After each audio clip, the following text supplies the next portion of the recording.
It is a pleasure to introduce our faculty today, who is covering a very important topic on the in ICU day-to-day practice. It helps us a lot about this information about reading how to read X-rays in ICU.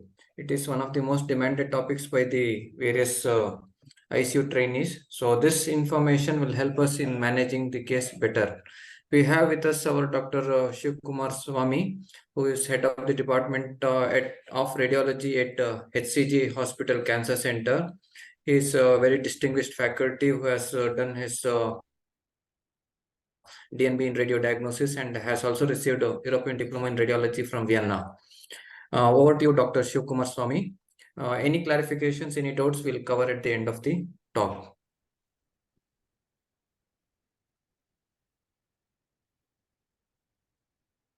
Thank you so much, Dr. Chetan. I'll share my screen now.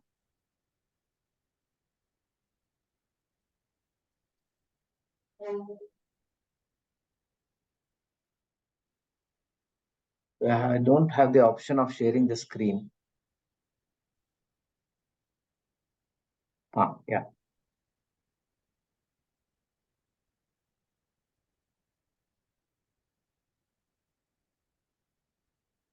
Yes, it is visible, sir.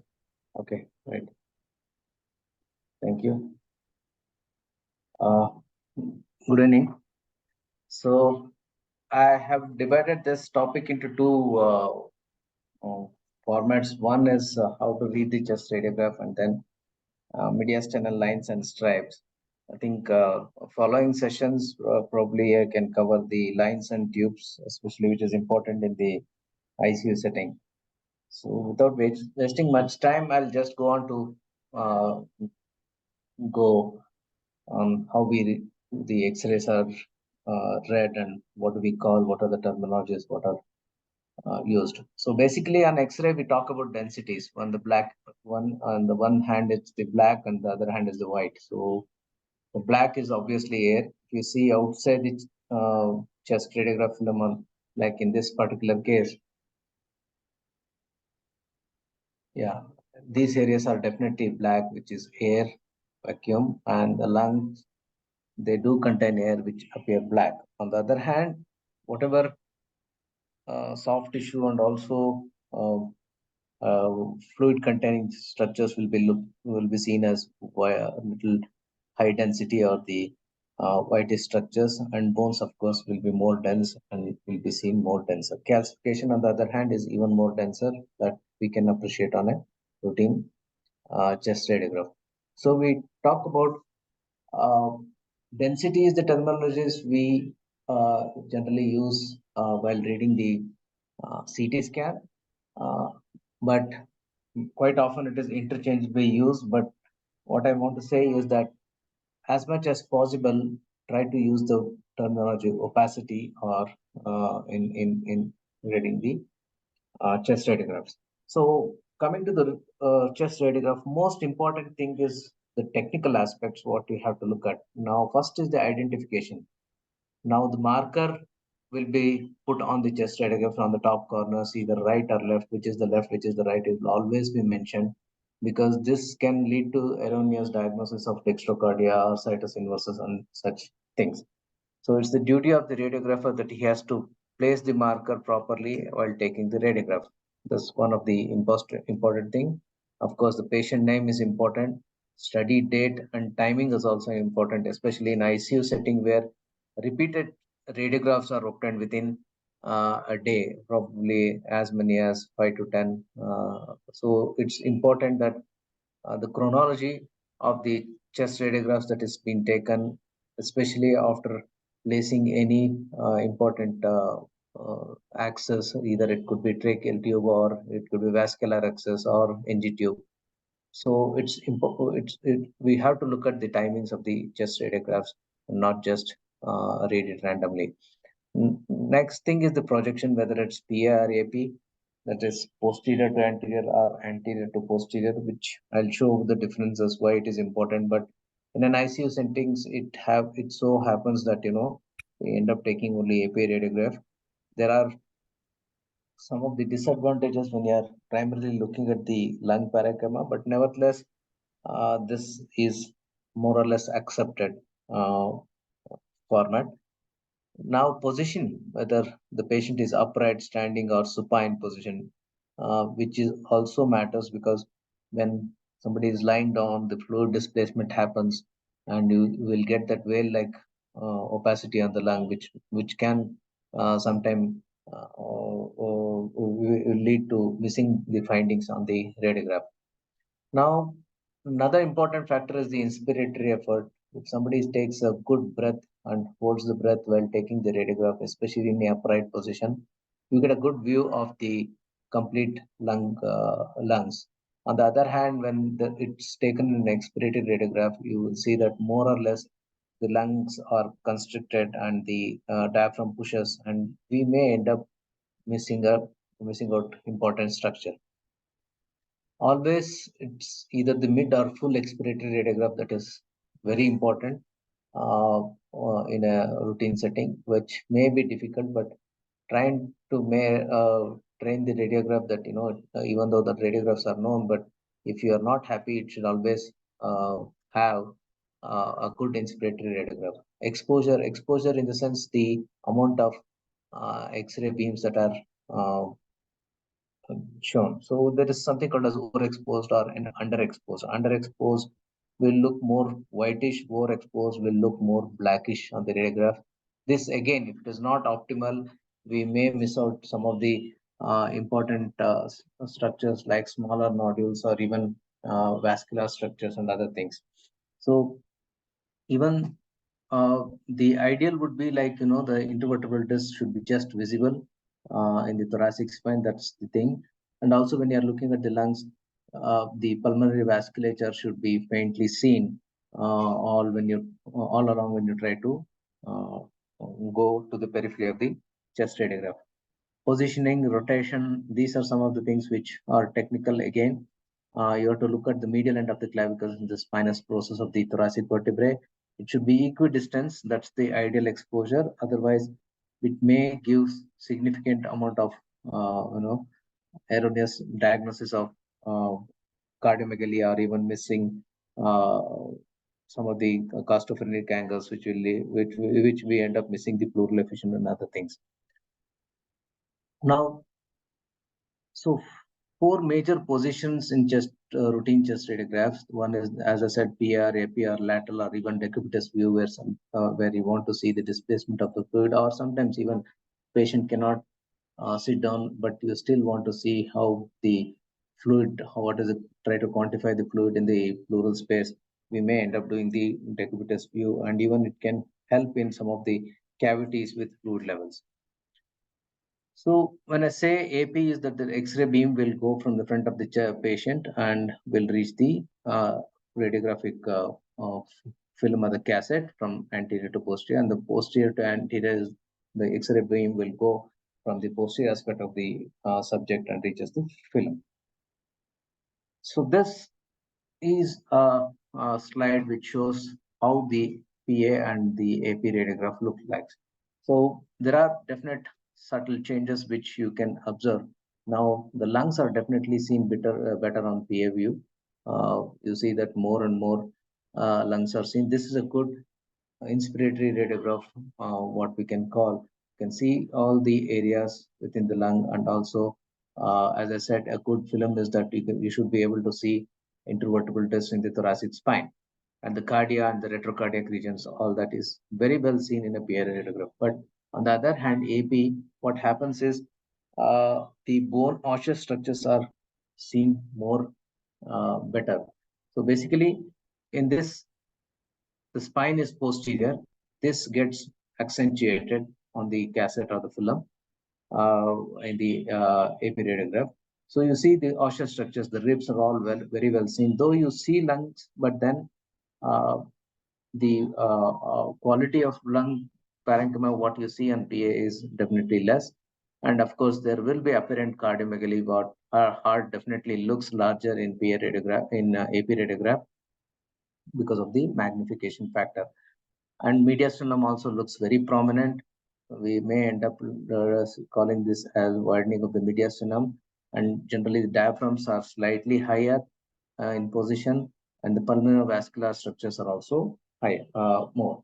Lateral is this. By default, it's usually left lateral. It is taken unless dedicated right lateral is as per the pathologist in the right lung. That is basically to look at the retrocardiac region. So the lateral is taken by default. If somebody writes a chest AP and lateral, that means to say it is usually left lateral, because we want to look at these hidden areas, especially behind the heart. So this portion of the left lower lobe of lung, which can be obscured, and the pathologists there are usually missed out.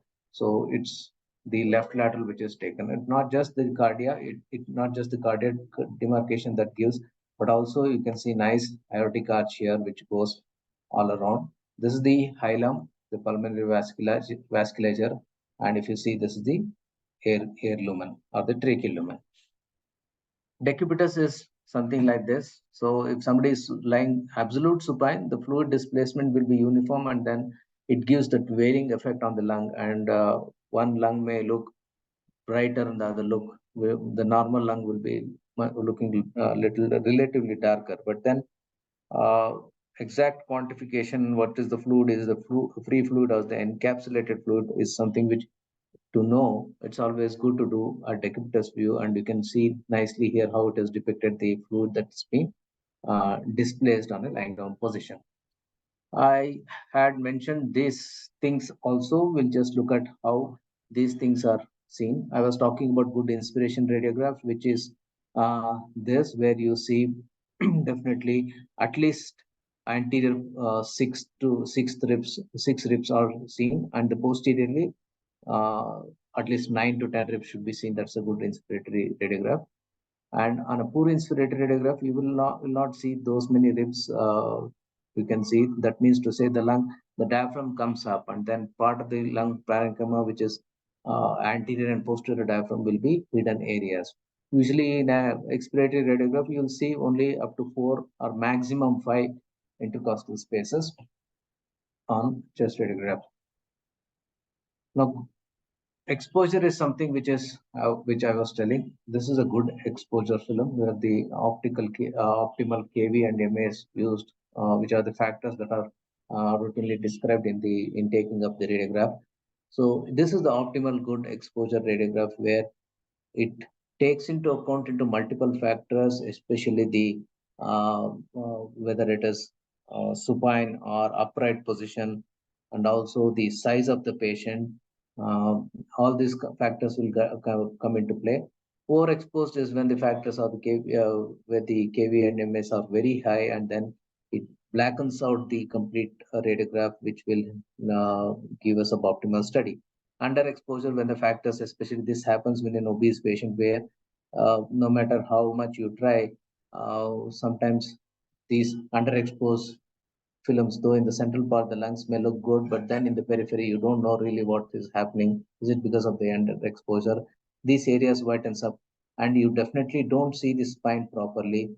The posterior ends of the ribs, intercostal spaces are not seen, and the cardiac and the aortic silhouette, like how it is seen here, is completely missed out on underexposed diaphragm.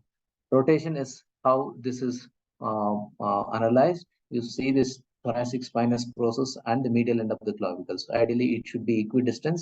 Now, the rotation is something how this is analyzed, where that part of the chest is rotated, and the space between the spinous process and the medial end of the clavicle is more. Extreme rotation is, this is one situation. You see that nice cardiac pacemaker that is positioned here, but because of extreme rotation, the heart looks definitely big, and you see this paraspinal shadows and all overlapping the lung. So this is an extreme case of rotation of the chest on a chest radiogram. Moving on to the next anatomical structures in the chest, which are important, are the mediastinum, hilum, lungs.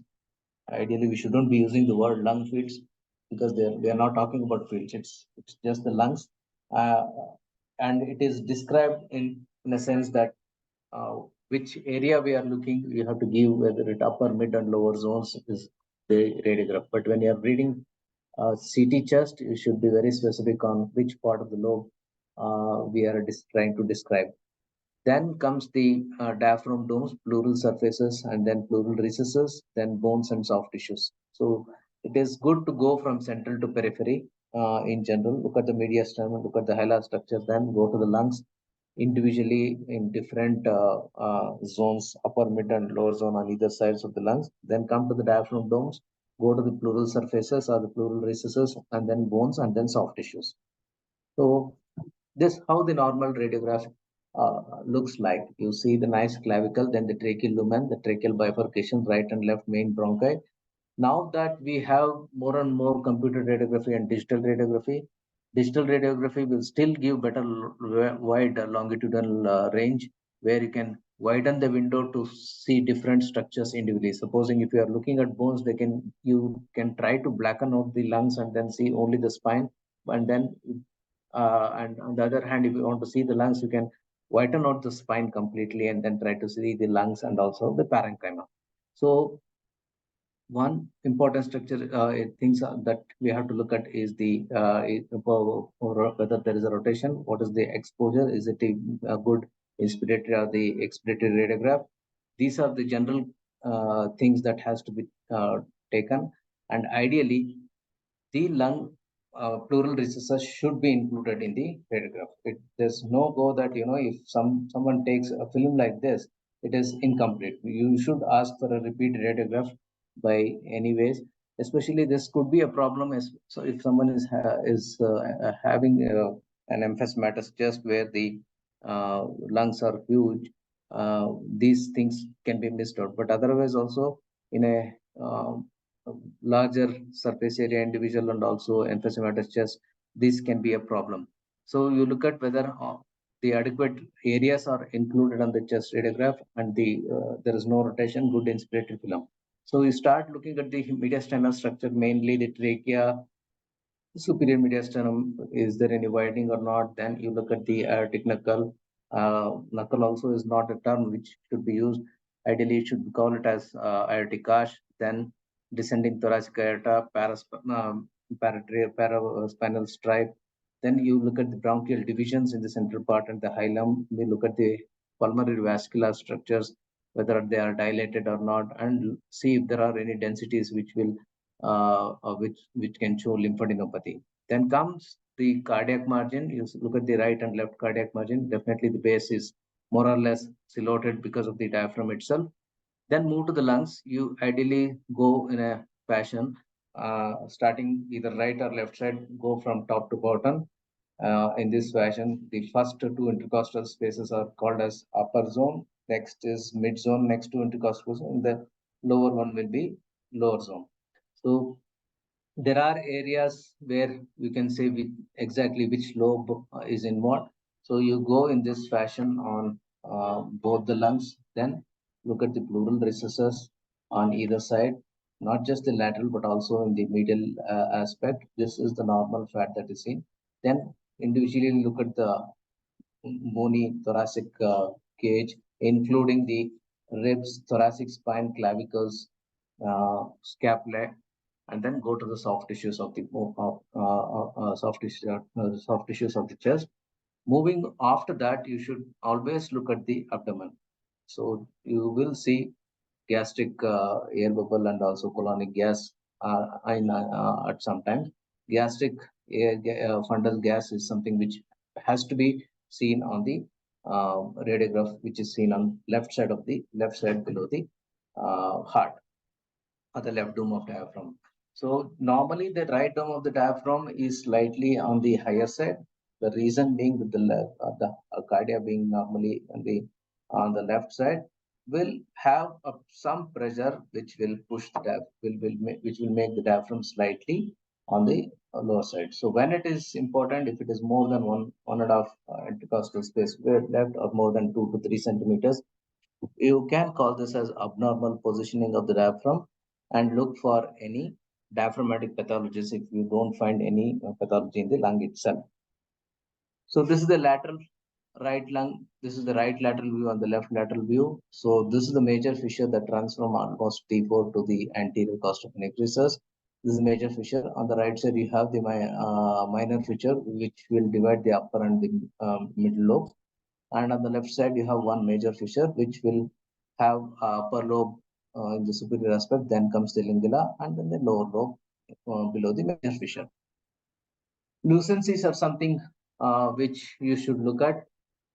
Common abnormalities what occurs. So this is a normal chest radiograph. This is a female patient. Why are these lower areas little whitish than compared to the upper part? Is because of the breast shadows. So this is one thing which you should keep in mind. Breast shadows will definitely give high density on the chest radiograph. Very commonly, especially in thin individuals, the nipple shadows can be seen overlying uh, on the lower lungs. So that differentiation has to be made, and it should not be diagnosed as pulmonary nodule. So mastectomies and other pathologies, you will definitely see this, whichever part the breast is removed, that will look uniformly lucent here, whereas breast shadows will give little whitish appearance in the lower part of the chest. This is hypertranslucent. Probably there's a large bulla here, which is containing air-filled bulla, which is compressing on the lung. You see that compressed lung parenchyma. This is a normal lung parenchyma here, hypertranslucent lung. Then opacity. You see that there is a opacity here in the left mid zone, which is kind of silhouetting the left cardiac margin. I'll describe the uh, silhouette sign in coming slides. So this, we call this as opacity, which is increased whitishness on the lung parenchyma, or something like very well defined. You can call this as increased opacity, really well defined. This is a poorly marginated or ill-defined opacity, whereas this is a well-defined. And through that, will you be able to see in any additional information through the opacity is also important, whether it's a cavity uh, uh, or a crescent sign within the nodule, or do you see a air bronchogram or a fluid bronchogram? These are some of the things we should try to look at when we are looking at the thing. Next, moving on to another important aspect is the pulmonary vasculature, and there are many described opacities in the chest radiograph. Now, this is a normal thing what you can see. And on the other hand, this particular radiograph shows more of reticular opacities, which goes all the way to the periphery. So these are described as reticular opacities, which are commonly uh, seen in interstitial lung disease. So you see this reticular linear small lines, which sometimes labeled as curly A and curly B lines in pulmonary edema. So which are usually subpleural in location, and then based on the distribution of this reticular opacity, we can actually see what type of predict what type of interstitial lung disease is this patient having. Now, other case of reticular opacities here, you see that lot of reticular shadows here, and you see this alveolar opacities, which are more denser than not just linear, but then there are opacities which fills up the alveoli itself, like something like this, where there is severe pulmonary edema kind of picture.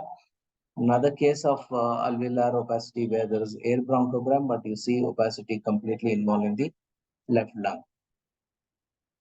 Moving on to other pathologies that can look like on chest radiograph is the cavity. Here you see a large cavity with air fluid level in the right upper and mid zone.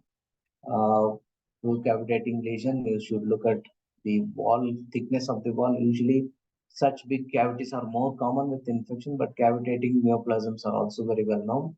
Another case of cavitating lesion in the right perihilar mid zone. Then another case of consolidation, which is now breaking up and uh,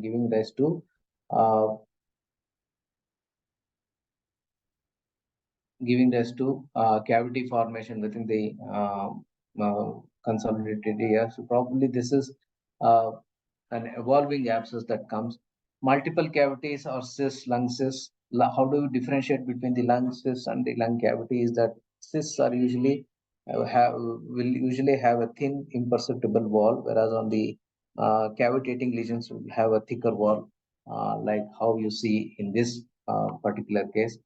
Multiple lung cysts, then this is multiple cystic areas bronchiectasis. You see that there is volume loss of the lung, and these are more predominant in the mid and lower zones, whereas in this, which is usually common in tuberculosis, the upper and mid zones, where you see bronchiectatic changes in the upper and mid zones with volume loss and some kind of pulling of the mediastinal vasculature, the pull up of the hilum on the cranially.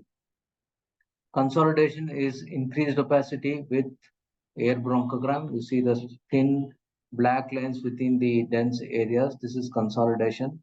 Another thing is the collapse, where you don't see air bronchogram, but then you have a very high density compared to the consolidation. The density or the whiteness is more in collapse. Not just that, what you see is the hyperinflated normal appearing lung parenchyma, and there's volume loss here. So these kind of collapse usually you see when there is a central tumor or a foreign body sitting in the proximal air column, which will lead to collapse of the lung. So usually we call this as golden S sign, something like this, where there is a tumor that sits in the proximal bronchus, which will block the airway and lead to the collapse of the upper lobe. So nodules, now it's extremely difficult to pick up tiny nodules on chest radiographs, but if the exposure is adequate and if it is a thin individual, we can generally pick up a smaller nodule as small as 6 to 7 mm. These are multiple nodules here, and these are larger nodules. So the differentiation between the small nodule and the mass is the arbitrary size criteria, which is described on CT. Usually it's the 3 centimeters cutoff that is considered, but nevertheless we have seen cases of lung cancers as small as 1 centimeter with brain metastasis. So arbitrarily for the description size, if you call this as nodule, it means that the size is generally less than 3 centimeters. Mass is above 3 centimeters. Another important thing what we can do is the cardiothoracic ratio. This should be performed on a properly exposed, properly positioned inspiratory radiograph, where you measure the ratios of the thoracic cavity, where the line is drawn from the lowermost portion at the CP angle level, the inner pleural surface to inner pleural surface on either side, and then the cardiac measurement. So the cardiomegaly is described based on this thing, though we know that this is a very crude method of looking at cardiac pathologies, but then it will give some kind of insight whether to assess the cardia or not in few cases. Pulmonary vasculature, you draw a line from the lateral margin, especially at the third rib in the lateral end, and then draw a vertical line. Generally, in a normal radiograph, you see that pulmonary vasculature going up till this area. So when you have pulmonary hypertension, where you can see that peripheral pruning going beyond this line, I have a radiograph which will show that increased pressure. Hilum structures, you see right and left pulmonary artery. Then you have the arch of aorta and the descending thoracic aorta here. So hilar structure with superimposed airway and the pulmonary arteries should be looked at. You will see the size of the pulmonary arteries on either side. If any pathologies in this region, we should be able to pick up on the chest radiograph. Silhouette sign is quite often spoken about, where because it is described as a pathology where as a sign where a pathology causing obscuration of the adjacent structure.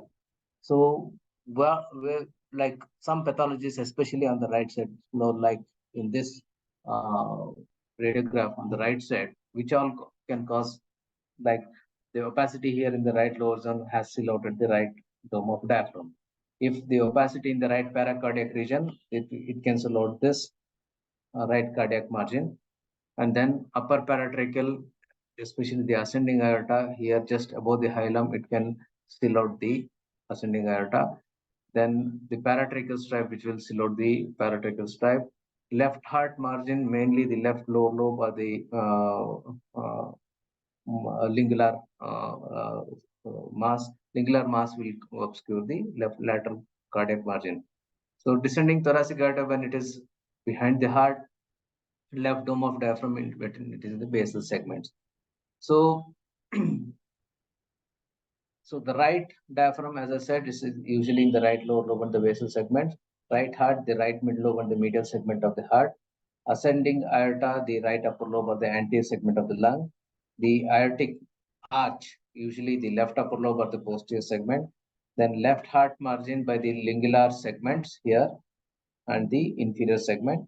Descending thoracic aorta, usually behind the heart, that is usually seen here, which will obscure the left lateral margin of the descending thoracic aorta. Left diaphragm is, as I said, left lower lobe and basal segments of the lung. This is how the exact normal chest radiograph looks like. And there are a few other signs. This is a meniscus sign where there's a massive effusion. You see this fluid that goes all the way laterally, which goes superiorly. So this is the meniscus sign. This is a sign where you see in pleural effusion. So differentiation between consolidation is that it is more denser. You don't see bronchogram. You see this cardiomediastinal shift to the right, the airway is pushed, and this is the trachea. If you trace the left main bronchus, it's almost like displaced. And you see this nice air column because of the collapsed lung where there's still air bronchogram sign. So this is the meniscus sign that is called in massive effusion. This is what I was talking about, the pulmonary edema. So you measure the cardiothoracic ratio, which is if it is more than less than 0.45, it is significant. And when you draw this pulmonary vasculature line, you see this pulmonary vasculature going beyond, and this is what is called as which peripheral pruning with bat wing appearance that is seen in the pulmonary edema. Bronchiectasis, I've shown the slides. This is a cystic bronchiectatic changes with volume loss, and then there's some added superinfection with pleural effusion that is completely effacing the left CP angle. CP angle. Also, you don't see the cardiac margin clearly, and the retrocardiac area are showing a lot of cystic changes. So it's a large area of bronchiectasis that is seen on chest radiograph. So if you do a CT, this is how it looks like. There are different types of bronchiectasis that is described. Maybe it could be saccular or varicose type or cystic, or which looks like more of cystic areas, or cylindrical type, or a combination of all these three can be seen in as given indication. So cavities we have seen. This is a case of hilar lymphadenopathy. You see multiple soft tissue opacities in the bilateral hilar regions, and this is what is called as hilar lymphadenopathy. COPD, this was what I was talking about in an emphysema case. You see this obscuration. This happens quite commonly happens. Even though this lung can extend beyond the confines of the cassette itself, you will miss the CP angles. So in that case, cosmophrenic angles, if they are not included in the radiograph, you have to take a retake to include that also. And also you don't see the lung apices properly.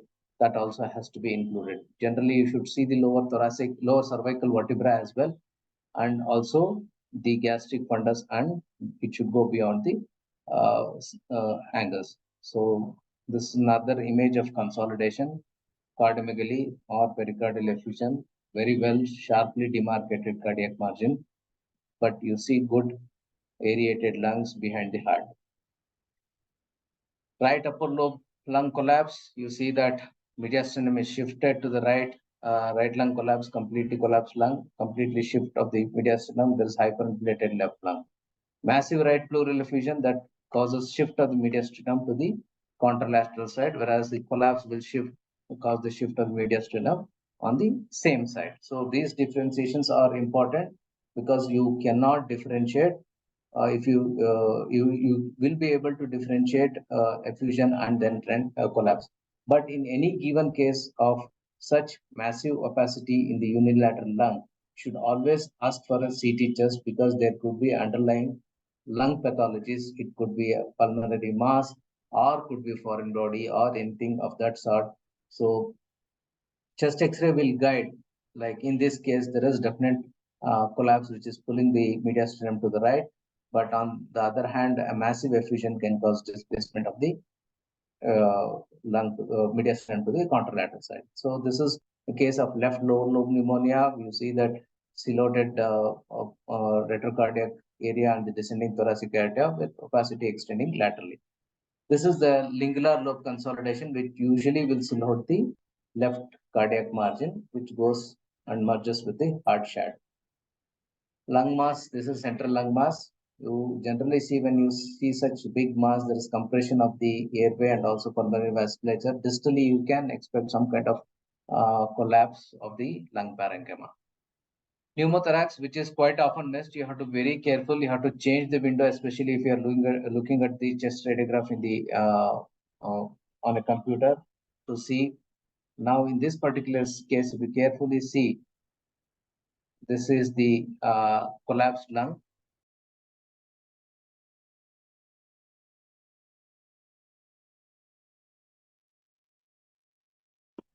So you have to trace the vasculature, pulmonary vascular. On the other hand, this on the left side, you see nice vasculature that is going up to the periphery. Now, this is the line where the lung has collapsed. Beyond this, there is an air column. So these are usually missed on routine radiographs. Smaller pneumothorax, you have to check the upper part, especially in the upright position, whether the air column is there in the apex, and try to trace the lung, collapsed lung all the way. And it's also important that you see if there is a history of trauma, look for any associated rib fractures. So this is a tension pneumothorax where it causes inversion of the diaphragm more or less, and then significant compression of the lung, shift of the mediastinum to the right. So it's so intense that even the contralateral lung is also getting compressed because of the tension pneumothorax. So this is a case of tension pneumothorax. Dextrocardia, before labeling dextrocardia on your report, always look for this marker on the chest radiograph. It could be an error by the radiographer itself. So make sure that you see this right marker in the right upper part and then make this diagnosis where you see the cardiac effects on the right side of the heart. And also, if you see the gastric frontal, gastric shadow also on the same side, it is more or less situs inversus totalis. That can be suggested, or it could be just an isolated cause of dextrocardia. As I said, the reason for why the right arm of diaphragm is slightly lower is because of the heart that compresses on the diaphragm. So this is an example. We have seen this mediastinal lymphadenopathy and diaphragmatic palsy or eventation that can be seen here. You see that there is quite a significant distance between the level of the right and left dome of diaphragm. This is unusually high. It could be just a organic cause or it pathologist that is related to phrenic nerve palsy. When you see something like this, one thing you can do an ultrasound and see if the diaphragm movements are present or not. That will eventually rule out whether it's an eventation or the diaphragm palsy itself. And if you think that suspect there is diaphragm palsy, always look for any lesion that is sitting here in the upper mediastinum paratracheal region, which is compressing on the phrenic nerve or infiltrating the phrenic nerve. Upper lobe collapse is another pathology which will cause tenting of the diaphragm. So this tenting you usually see when you see volume loss and there is hyperinflated lung. The whole lung tries to pull the diaphragm. These cases, I would like to take this in another session. So these are misplaced nasogastric tube. The tube has been completely gone into the right lower lobe bronchus all the way. So we have to check for these lines and tubes, and also in this case where it is in the this is the proper positioning. Here it is. There is a falling because of the hiatal hernia. There is calling of these nasogastric tube within the mediastinum, posterior mediastinum. Hiatus hernia, they should not be mistaken for cavities. So this is this nice herniated stomach into the posterior mediastinum with the air fluid level. Generally, you see in the midline, and if you want to take, you can always take a left lateral radiograph.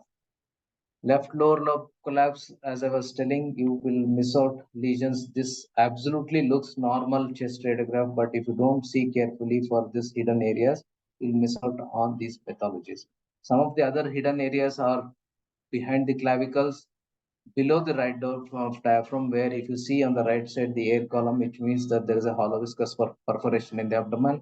This has a very high sensitivity and specificity for perforation. In fact, if you don't see this on a erect abdomen, extraperitoneal layer, pneumoperitoneum, should always ask for a chest radiograph, which will definitely show even a thinnest air column in the right dome of under the right dome of diaphragm.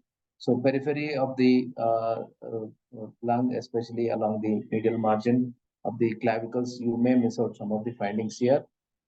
Hidden areas again behind the heart, you see that the collapsed left lower lobe of lung, and also the consolidation in the inferior post part of the posterior to the heart. It could be mass or consolidation, and then subtle signs of pneumomediastinum or pneumopericardium, as in you see this nicely demarcated air column all along the pericardium. These things should never be missed when you are reading the chest radiograph. I think with that I'll end the topic. Dr. Raghunath, can I Yes, yes. continue the next session? I think Next topic, next session. yeah, I think they are more interested in tubes and lines. Okay. Yeah, it was a very interesting, and we got very basics of chest radiography. Most of the time we miss it. It is a very important topic for all of us. I think all participants will agree with me. I think we'll go ahead with the next class. How long? How long it will take? It will take another longer duration. Then you can do another session, or if you want to do continue, you can. I think I'll take it in some other day. We'll continue Yes, that okay. topic. Yeah. Okay. Then there are some questions are there. Ah. I think can I read one by one? Yeah, I think Yes. one question was, is it mandatory to take left lateral decubitus in ICU? Generally not required. This is not required. So if you are, I mean, this is generally taken to look at hidden areas, especially in the retrocardiac segments. So we don't recommend ICU X-rays to be taken in lateral decubitus. If possible, upright radiograph, and preferred is PA view, but it's difficult, but that is sufficient. Can ultrasound replace X-ray in ICU? I don't think that ultrasound can replace X-ray in ICU, but then both has got advantages and disadvantages. Aerated lung will definitely not allow the ultrasound beams to pass. When you have a consolidation, yes, ultrasound might help to look at the fluid, and also it can be used as a therapeutic, and it comes handy. Anybody can use it without radiation.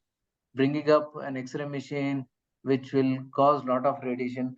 I think ultrasound has got its own role, and chest X-ray has got. I don't think we should think of replacing one modality with the other. Should we comment underexposed X-ray, or we should repeat X-ray? Yeah, it depends on the situation. Supposing if you think that you're trying to look at the pathology, but it is not seen properly, an underexposed X-ray, yes, you should repeat if you're not getting an answer for that. But then many a times underexposed X-rays, if you are looking at on a computer radiograph, not on a film, I think it should solve the problem, especially if you are looking at DR or CR. If you try to change the window on the computer monitor itself, that will suffice. So you generate no need for taking a repeat radiograph.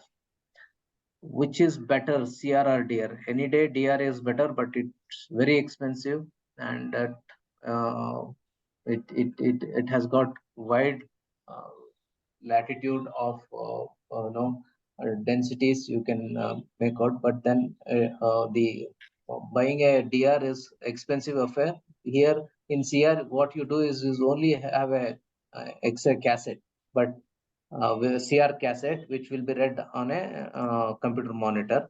But in DR, the whole equipment is different, and it will be useful when you are doing more than 50 or 60 X-rays in a day.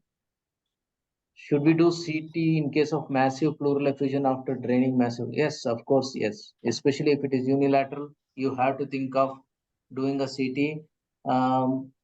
Many a times you will miss out smaller pleural effusions on ICU chest radiographs, which will be difficult.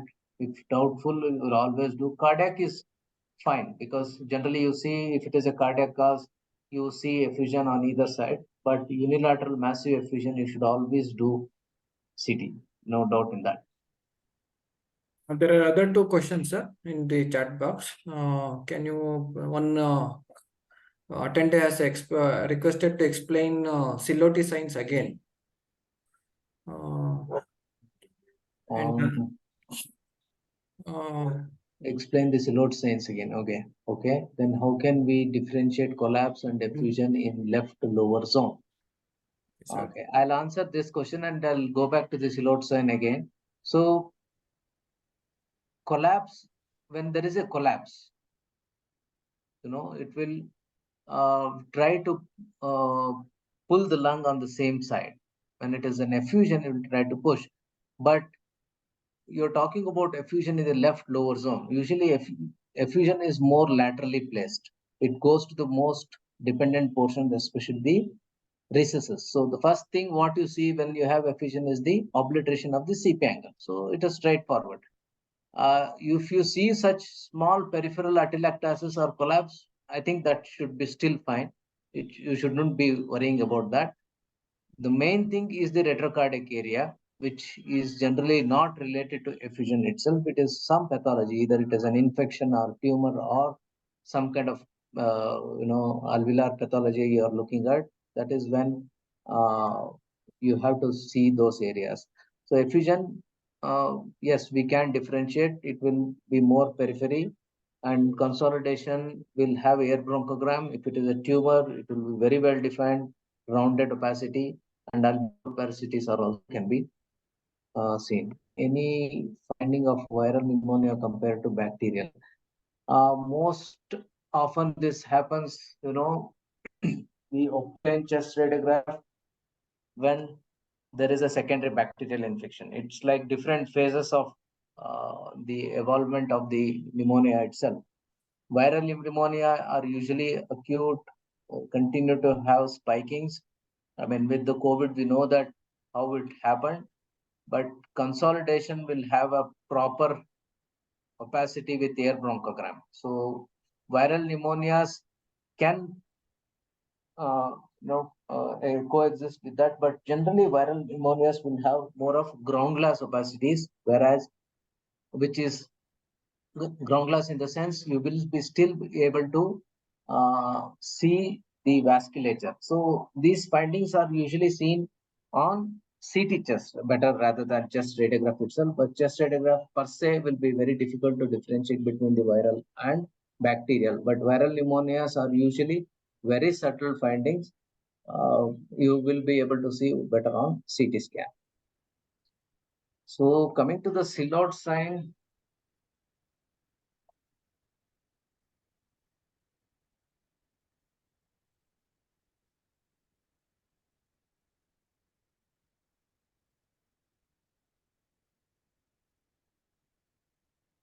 I hope the slide is visible. Yes, So, yeah, Silhouette sign is a pathology which will obscure the normal structure. So, like in this case, the right dome of diaphragm is not completely seen in the entity. Usually, this happens when there's pathology in the right lower lobe or the basal segments of the right lung. So, the right dome of diaphragm is silhouetted by the pathology which is seen here in the right lower lobe. If this opacity is in the right cardiac margin, you will not see the right cardiac margin. So that is usually in the right middle lobe. And then ascending aorta will be usually here. the opacity, which will not show the ascending aortic or sharp demarcation. This is the right, usually the pathology of the right upper lobe anterior segment. So the aortic arch goes from anterior to posterior. You have to imagine that. So it starts here and then posterior, it goes across and posterior. So anterior lung pathologies will select the right ascending aortic pathology. Aortic arch is more or less left upper lobe or slightly anterior lobe, where it is in between aortic arch pathologies. Aortic arch silhouette happens. And then left heart margin is usually the lingular segment, which is more anterior to the left lower lobe, and the cardiac margin will get silhouetted when there is a lingular lobe pathology. So descending thoracic aorta mainly in the medial aspect, where there is posterior medial or the medial segments of the left lower lobe, you will see there's complete silhouetted descending thoracic aorta. Left lower lobe basal segments will, as on the right side, will silhouette the left dome of diaphragm. So if there is an effusion, it will be first gets accumulated in the dependent portion. That you should always keep in mind. So blunting of the CP angle is the most important sign. It can happen with COPD without effusion. In a long-standing COPD with pleural thickening, also this blunting can happen. But then any blunting should always raise suspicion for pleural effusion. In that such scenarios, you should ask either do an ultrasound just to see if there is a, to confirm if there is fluid or not.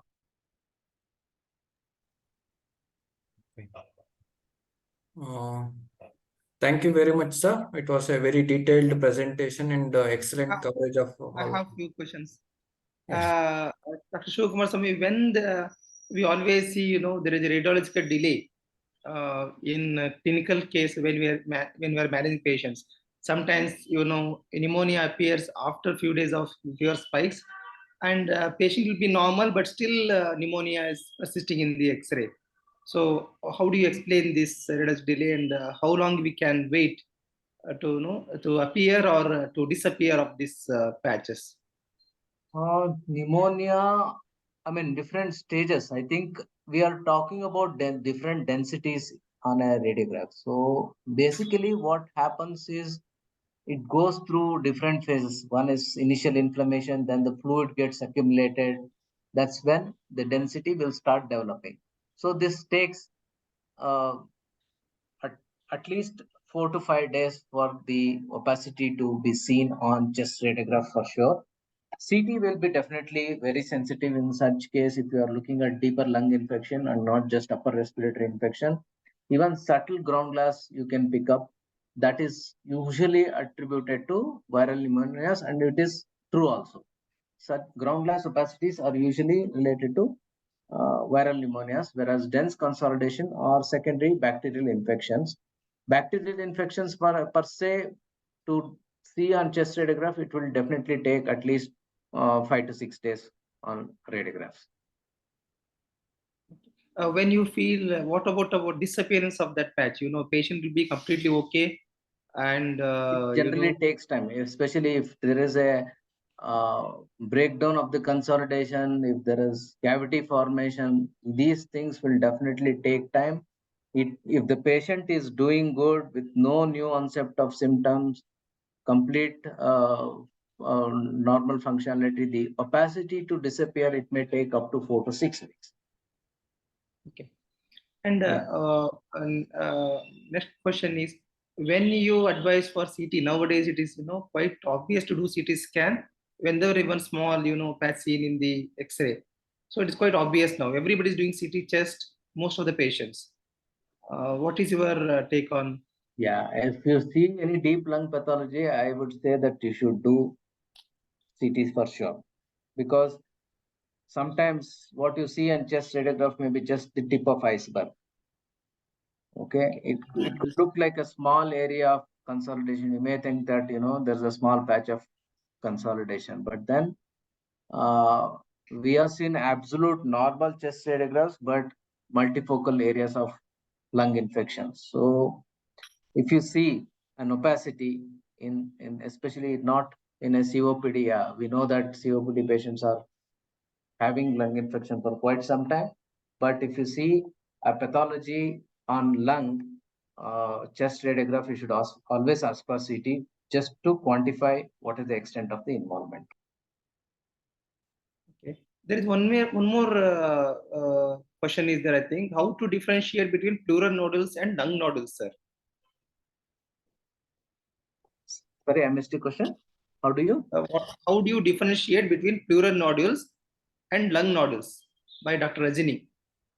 Pleural nodules are quite obvious. I mean, the ideal way to do is by doing a CT scan. Pleural nodules will be in the periphery attached to the pleura for sure, or along the fissures where the pleural recess will go. On chest radiographs, it may be difficult, but when it is a massive pleural base mass, it will make an obtuse angle with that of the at the interface between the normal pleura and thing.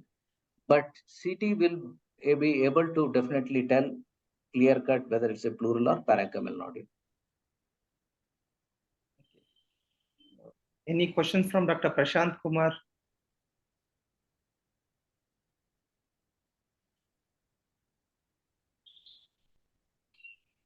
Hello, Dr. Shukma. Yes, Dr. Prashant. Yeah, it was a nice session.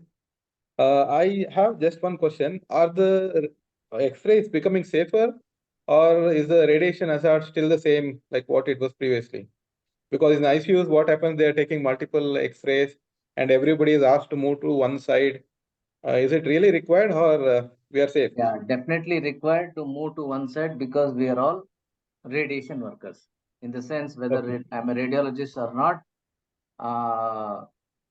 you are sitting in the ICU. Why do you want to get exposed? You never know what is the effect of these uh, invisible rays. Some may have increased sensitivity. It's all cumulative dose, which is important.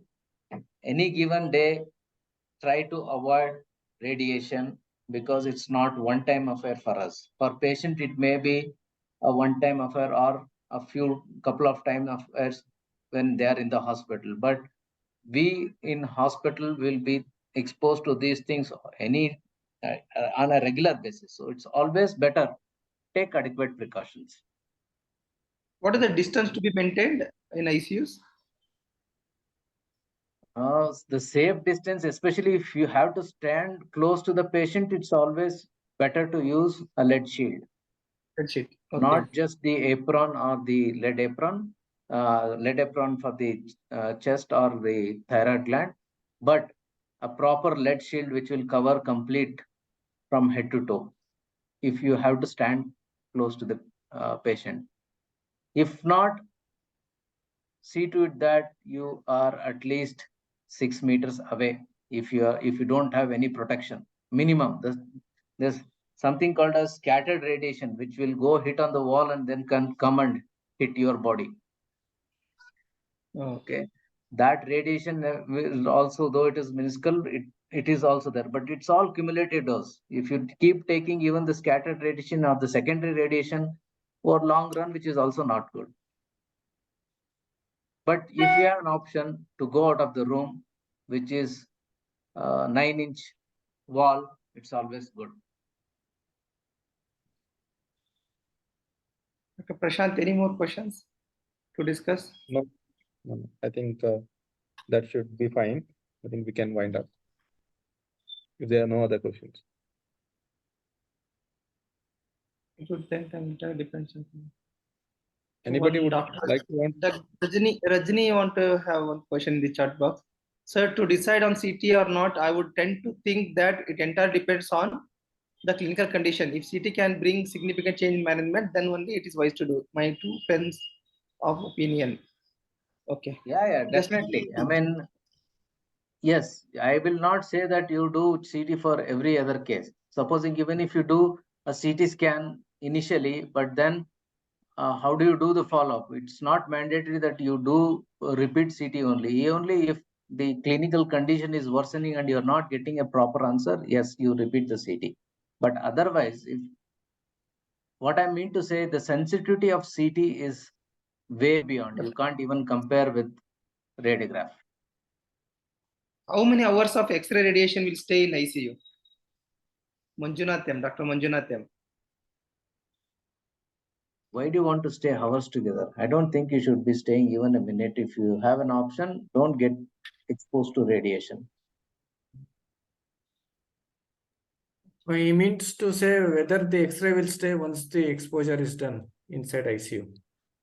No, generally, once the exposure is done, they are very fast. They will diminish for sure. I mean, within 30 seconds, you can move in. That's not a problem. No residual effects. No residual effects. It will be absorbed. Thank you, Swami. I think Dr. Chetan can conclude.